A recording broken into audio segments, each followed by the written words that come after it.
Hello, bienvenue sur ma chaîne YouTube Fréquence Muse. Je m'appelle Alexis, je suis ici pour te partager mes expériences de la vie ainsi que ma vision sur celle-ci. Aujourd'hui c'est ma première vidéo, donc je suis super excitée, c'est tout nouveau pour moi et j'ai hâte de voir où cette aventure va me mener prochainement. Alors si tu es ici, si tu es à ma porte, c'est que tu as été attiré par le sujet. Donc le sujet du jour c'est comment faire un reset de ton énergie féminine. Donc ce que je vais te livrer, ce sont des expériences que moi-même j'ai vécues. Ce sont des changements que j'ai moi-même aussi intégrés dans ma propre vie. Et j'ai trouvé que la transformation était formidable. Donc là aujourd'hui je suis là avec toi en train de te partager les petits secrets. Aujourd'hui tu regardes un peu ce qui se passe dans le monde. Les femmes elles ont énormément de pression. Je sais pas, je regarde ma mère, je regarde ma grand-mère, je regarde les femmes autour de moi. Et même moi à un moment donné j'étais à leur place. Je me dis mais comment elles font? Elles ont énormément de pression. La société nous demande d'être bonnes dans tout, de bonnes mères, de bonnes petites filles à maman et à papa, de bonnes bosseuses, de bonnes cuisinières. On nous demande d'être bonnes.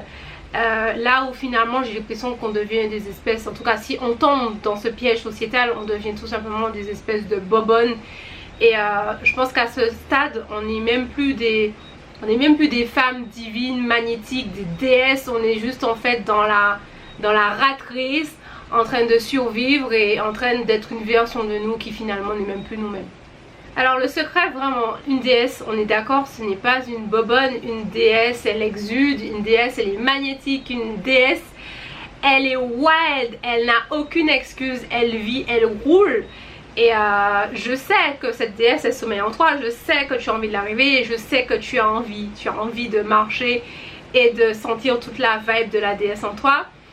Et il y a des choses en fait, pour réveiller cette vibe de déesse, il y a des choses qu'il faudra abandonner et il y a des choses, de nouvelles choses qu'il faudra accueillir dans ta vie. Je vais commencer par un des premiers facteurs que moi j'ai vécu personnellement et que je pense qu'il faudrait revoir lorsqu'on se dit bon je veux être cette déesse. Le premier facteur c'est l'excès de productivité. Pour moi ça a été un très gros piège. Il faut tout le temps faire, tout le temps tout donner, tout le temps être un cheval de course. Et en vrai à quel moment on se repose, à quel moment on reste dans le flow qui est complètement une énergie féminine. On a eu une pandémie qui nous a permis de faire une pause, mais en vrai il y a énormément de personnes, notamment donc des femmes. Aujourd'hui le sujet du jour c'est les femmes. Il y a beaucoup de femmes, pour elles ça a été du pain béni de se dire alléluia, je peux enfin faire une pause. Cette pandémie aussi horrible qu'elle soit, elle m'a permis dans ma vie de faire une pause, elle m'a permis de me recentrer sur moi. Et il y a beaucoup de choses qui ont bougé pour beaucoup de personnes sur cette période. Alors je parle d'excès de productivité, mais je ne suis pas contre la productivité parce qu'on en a besoin. On a besoin de productivité pour réaliser nos rêves, pour réaliser nos objectifs, pour avancer dans la vie. On a besoin de mettre du moteur dans ce qu'on fait. Ça c'est une énergie qui est surtout très masculine.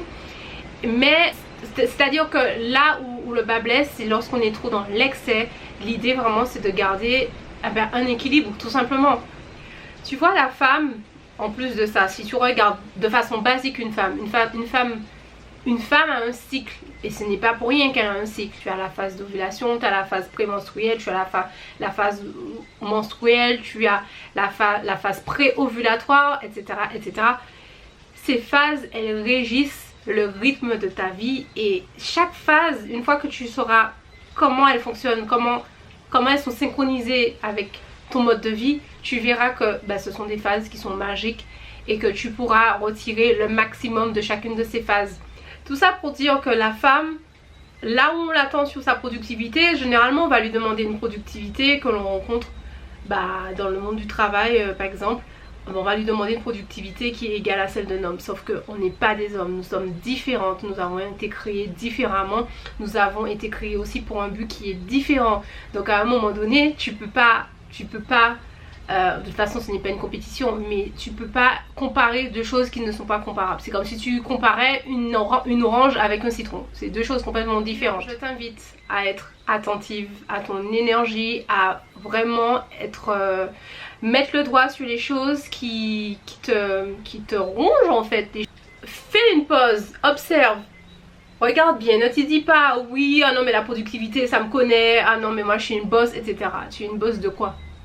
tu as un mari, des enfants, tu es en train de jongler entre des millions d'activités, le soir t'es claqué. Arrête, t'es pas une bosse, calme-toi. L'idée vraiment là, c'est de dire que le corps c'est une boussole aussi.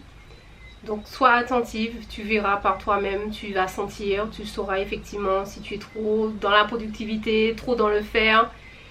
Et tu vas ajuster, on est tous différents. C'est une idée que je dépose là. Ça fera son chemin là où ça devra faire son chemin tout simplement. Ensuite, facteur numéro 2 que j'ai trouvé qui m'a bouffé mon énergie féminine, c'est le fait de courir partout, courir. J'ai vécu pendant plus de 10 ans en région parisienne, je suis rentrée chez moi en Martinique, une petite île paisible dans la Caraïbe anti-française.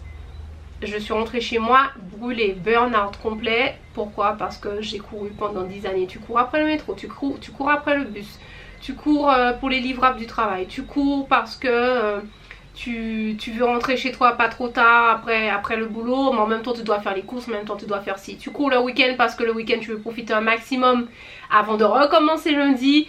Voilà, tu es dans une course permanente. Et quand je suis revenue sur mon île natale, ben je courais, je continuais de courir, je faisais tout vite, je pensais vite, je voulais que tout aille vite. Sauf qu'à un moment donné, stop. Courir pour aller où? La nature est faite, elle est très bien faite. Tout est rythmé. Une femme, elle aura une grossesse, si tout se passe bien, ça va durer 9 mois. Ça dure 9 mois pour une raison. Un arbre, il va pousser et donnera des fruits au bout de 5 ans, 6 ans. Ça dépend du type d'arbre. Il y a pareil pour les saisons. Tout est rythmé et c'est nous, souvent l'humain, on a tendance à vouloir aller vite. Et ce n'est pas dans le flow naturel, en tout cas ce n'est pas dans le flow féminin. Le flow féminin c'est le flow, donc en fait tu te laisses aller dans le flow. Bien sûr tu te laisses pas vivre, mais à un moment donné il faut ralentir, tout simplement. Ensuite, number 3, ce qui m'a complètement tué à la mort, et ça me regarde moi, ce n'est peut-être pas votre cas, mais ça a été le fait d'être dans de vouloir monter les échelons, donc tout ce qui est boulot, corporate, etc. Donc j'ai vécu, j'étais à fond dedans, je fais ce que je voulais être pour ma vie, je voulais être dans un job corporate, monter les échelons, être à la direction, voilà, j'ai essayé de monter et puis en fait très vite la vie m'a rappelé et m'a dit mais en fait ça ne te correspondait pas. Plus je montais, plus je prenais des responsabilités, plus j'étais hyper stressée.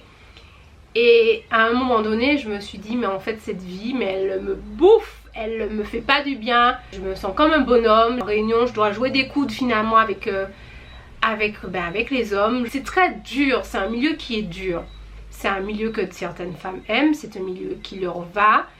Je ne sais pas comment elles font, mais en tout cas moi j'en vois beaucoup autour de moi qui me disent Alexis je n'en peux plus, Alexis j'en ai besoin parce que je suis bien rémunérée, j'en ai besoin parce qu'on a tous besoin de sous, on a tous envie d'être confortable, etc. Mais je vois cette souffrance en fait dans le discours, j'entends dans le discours de beaucoup de femmes cette souffrance liée à ce boulot qui leur demande énormément, qui leur demande de puiser dans cette énergie qui est masculine, qui leur demande d'être sur ce mode constant et qui finalement, bah, tu sais, c'est un système d'ombre, hein. Plus tu avances sur de l'énergie, plus tu montres en fait cette énergie masculine, plus tu mets en retrait ton énergie féminine et au final en fait tu es complètement déséquilibré. Et puis finalement ton énergie féminine, son essence qu'elle demande comme nourriture, bah, tu ne lui donnes plus parce que tu es tout le temps là comme une bosse. Après le système est ce qu'il est, je comprends, on doit effectivement s'adapter, on doit porter des masques, on doit faire genre parce que c'est comme ça que ça fonctionne, je comprends. Mais ça c'est un des facteurs qui m'a rongé, qui m'a fait me décentrer de moi et qui n'a pas été pour moi le bonus pour avoir tout le magnétisme et cette aura de goddess. Voilà, numéro 4 maintenant, numéro 4, être dans un mode combatif. C'est quelque chose qui va te bouffer.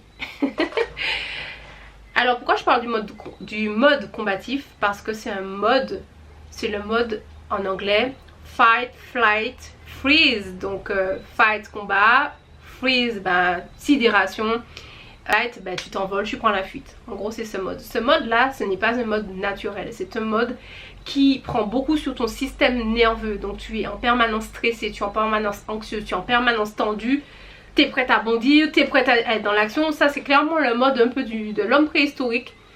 Lorsqu'on atteint ce mode, c'est que on a... généralement c'est pour plusieurs raisons.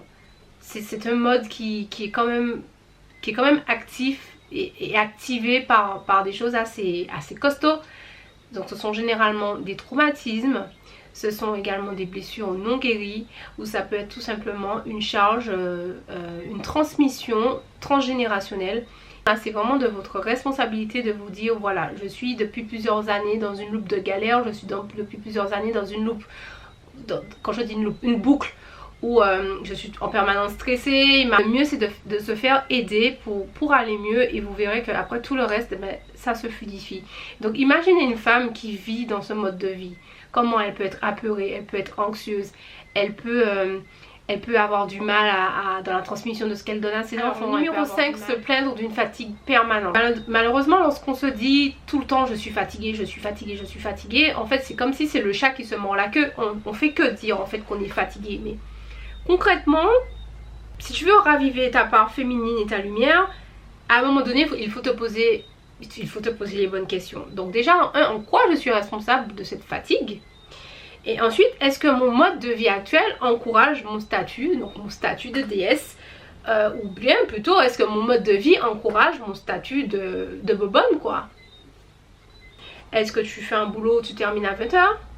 Est-ce que tu as mis les enfants dans trop d'activités, mais finalement tu n'arrives pas à joindre les deux bouts? Enfin voilà, il y a plein de choses possibles, mais voilà.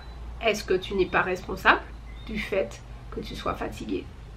À un moment donné, tu sais, ton corps il te donne des informations. Il y a énormément de données dans notre corps, dans nos cellules. Le corps il sait.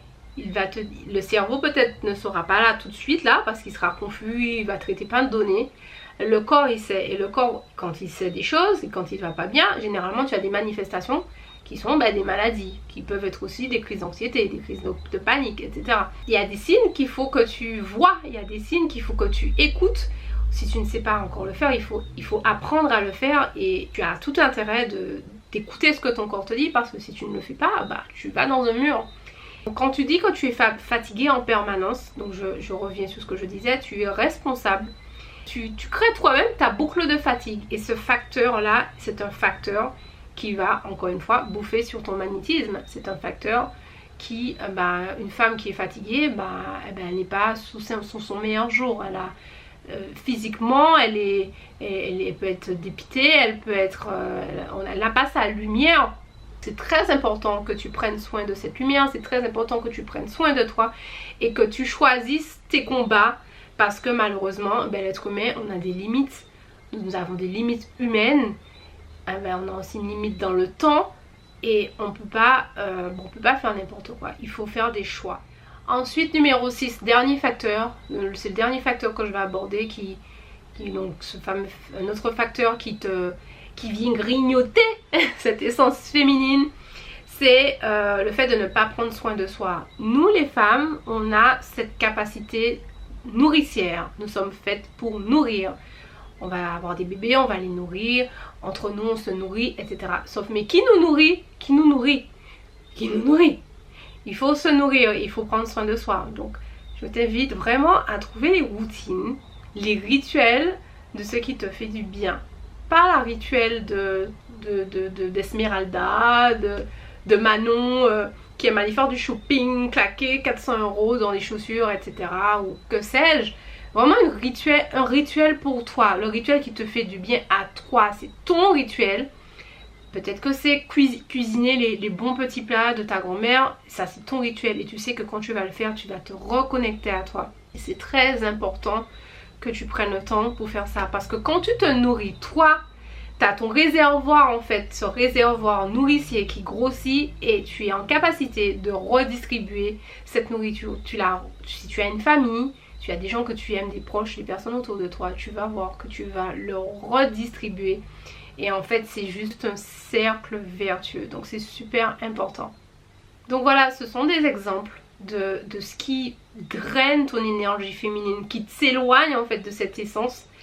C'est vraiment important que tu repères dans ta vie quelles sont ces choses qui te font perdre pied en fait, qui qui te font être sur un mode où je suis un bonhomme, on se calme, on revient à cette petite chose calme, c'est peut-être, on revient à ces petites choses où, peut-être comme quand on était une petite fille, voilà, une fille, dans sa douceur, dans sa lenteur, dans son espièglerie, enfin voilà, c'est vraiment réussir à recentrer tout ça, à revenir dans tout ça. Et il faut vraiment apprendre, vraiment c'est important. Il faut apprendre à se connaître. Et c'est parce que j'ai appris à me connaître que je me suis rendu compte que j'étais complètement en train de dérailler. Et je me suis dit, mais Alexis, il faut que tu te recentres. De toutes les façons, je l'ai senti en moi.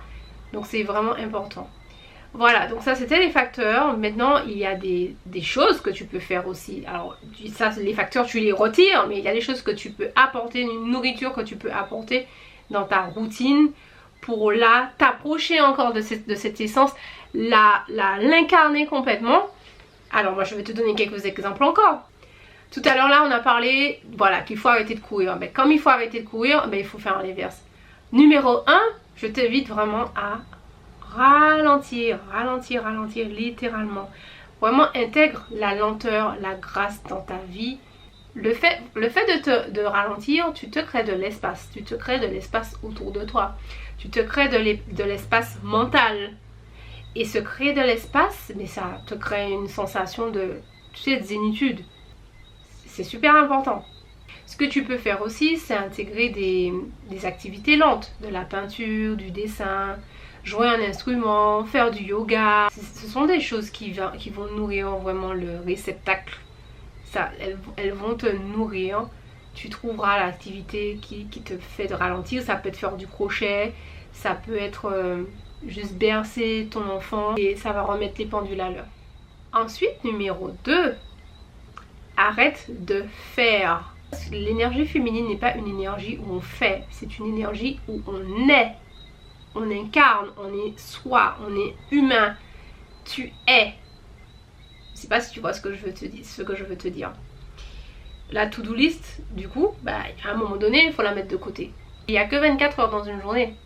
Et je veux revenir à quelque chose qui est encore plus simple. Quand tu es né, est-ce que tu es né et on t'a dit bon ben Pauline, tu vas devoir, tu dois faire, tu fais, tu ci, tu ça, ni. Non, tu es né, tu es. Si cette société n'existait pas telle qu'elle existe, bah tu serais pas dans le faire. C'est parce que la société nous oblige clairement. Alors je suis pas dans le monde des lulus. Je sais qu'on n'a pas le choix pour beaucoup de choses. Donc quand tu peux, quand tu as ce choix, quand tu as ce moment, arrête de faire. Numéro 3, créative. Sois créative. La créativité, c'est intégré dans notre génome, c'est intégré dans notre corps. La femme, elle est créatrice, elle a une force créatrice. L'homme va venir, il va déposer ce qu'il a déposé. Et qu'est-ce qui va se passer? Ah ben la femme, elle va multiplier les cellules et tada! Bébé, t'as un petit bébé. Une femme, elle crée. Fais appel à cette force créatrice dans ton quotidien, dans les choses que tu fais au quotidien. Je disais tout à l'heure là, ben, choisis des activités où tu peux être lente. Voilà, donc tu crées, donc tu peux créer des tableaux, tu crées de la peinture, tu crées une peinture, tu crées un dessin, tu crées quelque chose avec de l'argile. Choisis l'activité qui te plaît, tu verras que ça va te mettre dans un état méditatif. Fais tes tests, tu verras de toi-même. Numéro 4, passer du temps avec d'autres femmes. Ça, c'est un truc ancestral. Les femmes, elles ont toujours passé du temps entre elles pour se transmettre les savoirs, pour partager des informations, pour se soutenir émotionnellement.